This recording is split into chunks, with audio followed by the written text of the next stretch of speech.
रंजीत, आखिर कब तक हम इस मकान में सड़ते रहेंगे? हर बार तुम यही कहते हो, अब लेंगे नया मकान, तब लेंगे नया मकान। ये कार्टून वीडियो बच्चे के लिए सबसे मजेदार वीडियो है। तुम जानते नहीं हो अंजलि, शहर के बीचों बीच मकान है अपना, और ऐसी प्रॉपर्टी मिलना बड़ी बात है। और बस थोड़ा पुराना ही तो हुआ है। यहाँ हर सुख सुविधा है, लेकिन अगर तुम चाहो तो मैं जंगल के बीचों बीच नया मकान बना देता हूँ। अरे आपको क्या फर्क पड़ता है? फर्क तो हमें पड़ता है ना, जो सारा दिन इस छोटे से मकान और तंग गलियों में दम घोट घोट कर जीते हैं। और क्या फायदा ऐसी सुख सुविधा का जहाँ हमारा दम घुटता हो।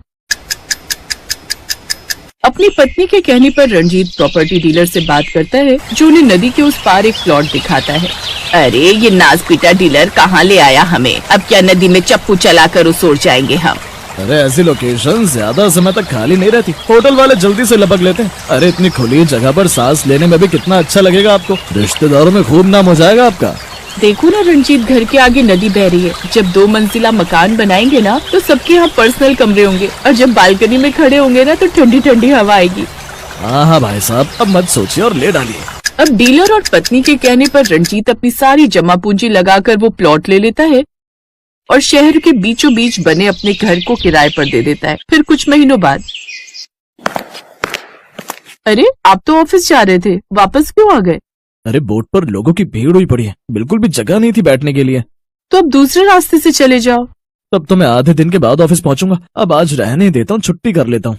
हाँ ये ठीक रहेगा। और कल सुबह टाइम से उठ जाना, तो शायद आपका बोट में नंबर आ जाए। अब दिन में जाकर आप सब्जी ले आइएगा। रंजीत कुछ घंटे बाद बोट में बैठकर सब्जी लेने चला जाता है और कुछ देर बाद ढेर सारी सब्जियां लेकर घर लौटता है। अरे इतनी सारी सब्जियां? नदी के पास सब्जी मंडी का व्यापार खोलने का इरादा है क्या आपका? अरे मेरी माँ रोज कुश्ती लड़कर नाव में बैठकर बाजार से सब्जियां लाना मेरे बस की बात नहीं है। 2 हफ्ते की सब्जियां एक साथ ले आया हूँ। अब 15 दिन तक बिल्कुल सब्जी लाने के लिए नहीं कहना। फिर 2 दिन बाद, हाय रे मर गई, आग लगे इस नदी को। क्या हुआ माँ जी? अरे क्या हुआ क्या, घर में बैठे बैठे बोर हो रही थी, इसलिए घर से टहलने निकली थी, तो पूरी गली में नदी का पानी भरा हुआ था। हाय लगता है मेरी हड्डी चटक गई। हाय रे मर गई। अरे जल्दी से डॉक्टर को बुला, मुझसे ये दर्द बर्दाश्त नहीं हो रहा। लेकिन माँ जी, यहाँ कौन सा डॉक्टर आएगा? इसके लिए तो हमें नदी पार करके जाना होगा। ऐसी जगह लाकर बसाया है तुम कमबख्त होने की यहाँ कोई डॉक्टर नहीं मिल रहा। आप अंदर चलिए, मैं आपकी मालिश करके गर्म पट्टी बांध देती हूँ। रहने दे, कोई जरूरत नहीं है। ये सब जो भी हुआ है ना, सब तेरे कारण ही हुआ है। ना तो तू उस घर में सीलन की बदबू की शिकायत करती, ना तू घर छोटाए की रट लगाए रखती। माँ जी, अब सारा इल्जाम मुझे अकेली पर ही क्यों डाल देती हैं? ये घर लेने का अकेला फैसला मेरा तो नहीं था ना। देख, तू अब मेरा दिमाग खराब मत कर और मेरे बेटे को फोन कर, अब वही ले जाएगा मुझे। रंजीत जल्दी से घर आकर अपनी माँ को जैसे तैसे डॉक्टर के पास लेकर जाता है। ऐसे ही कुछ दिन बीतते हैं। अब बरसात का मौसम शुरू हो जाता है और नदी का पानी अब और भी बढ़ जाता है। अरे बेटा, ये नदी का पानी बाहर आ गया है, सब जगह कीचड़ ही कीचड़ हो गया है। माँ, बरसात में तो शहरों के गड्ढे भी पानी से भर जाते हैं, और फिर ये तो नदी का किनारा है, तो कुछ दिन तो। वीडियो देखने के लिए वीडियो को लाइक करके चैनल को सब्सक्राइब जरूर करें और लास्ट तक वीडियो पर बने रहें। तो कीचड़ रहेगी। अब घर के बाहर कीचड़ होने से वो लोग बाहर भी नहीं निकल पाते। फिर कुछ दिन बाद उनकी बेटी रूही कमरे में खेल रही होती है कि तभी नदी किनारे से एक सांप उनकी खिड़की से होता हुआ घर में घुस आता है, जिसे देख रूही जोर जोर से चिल्लाने लगती है, आ मम्मी सांप।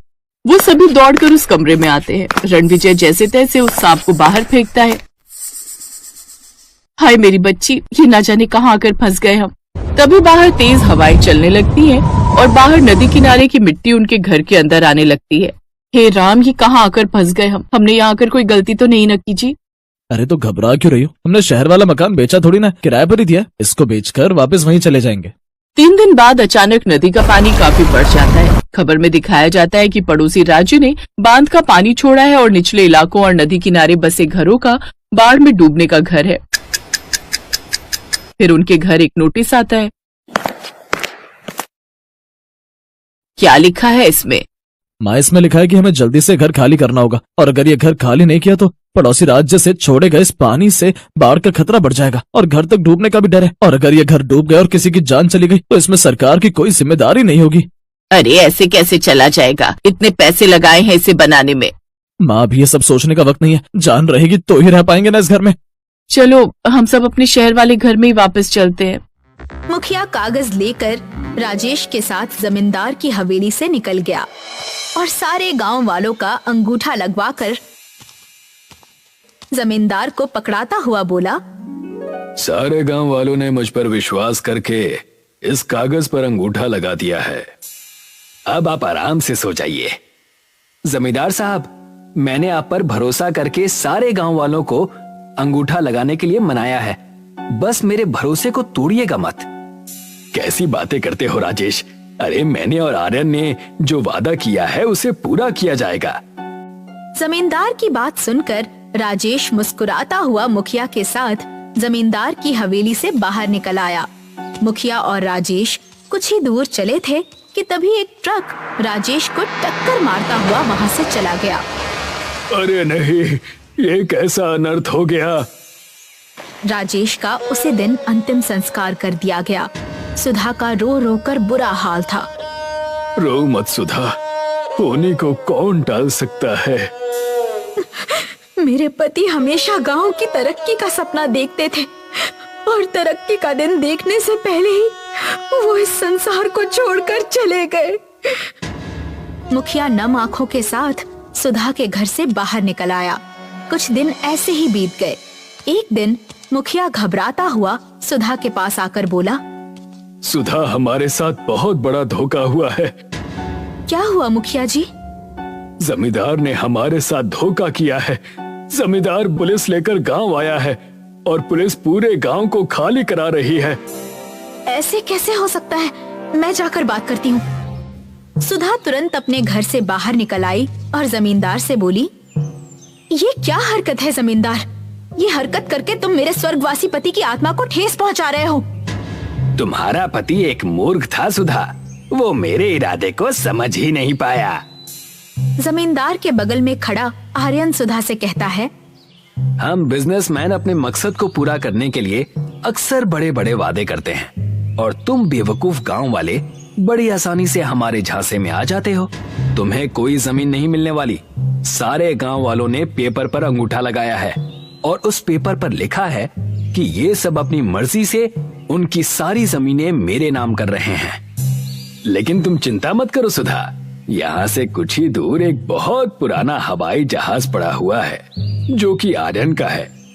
तुम सारे गांव वाले उसी पुराने हवाई जहाज के अंदर अपना जीवन व्यतीत कर सकते हो।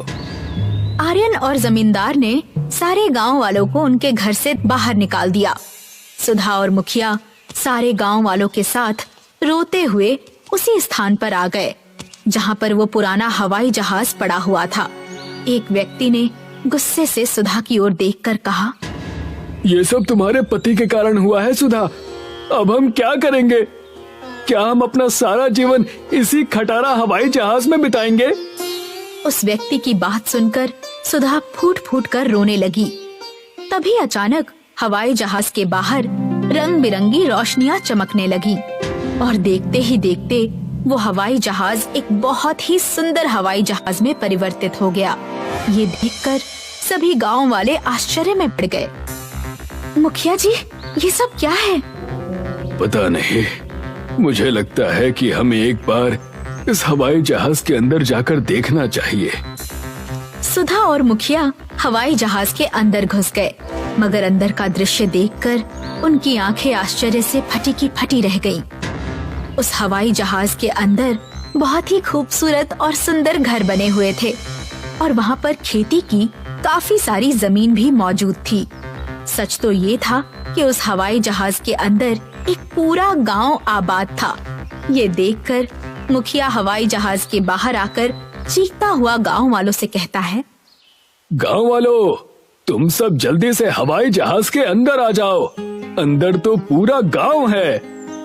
मुखिया की बात सुनकर सारे गांव वाले हवाई जहाज के अंदर आ गए। एक व्यक्ति खुशी से चिल्लाते हुए मुखिया से कहता है, मुखिया जी, इस हवाई जहाज के अंदर तो हमारी गांव से भी अच्छे और सुंदर मकान बने हुए हैं और इसके अंदर जो गांव स्थित है उसकी जमीन तो हमारे गांव की जमीन से भी ज्यादा उपजाऊ है। ऐसा लगता है मानो हवाई जहाज के अंदर कोई दूसरा ही संसार बसा हो। वीडियो अच्छी लगी हो तो वीडियो को लाइक करके चैनल को सब्सक्राइब करें और बेल आइकन को दबाना ना भूलें।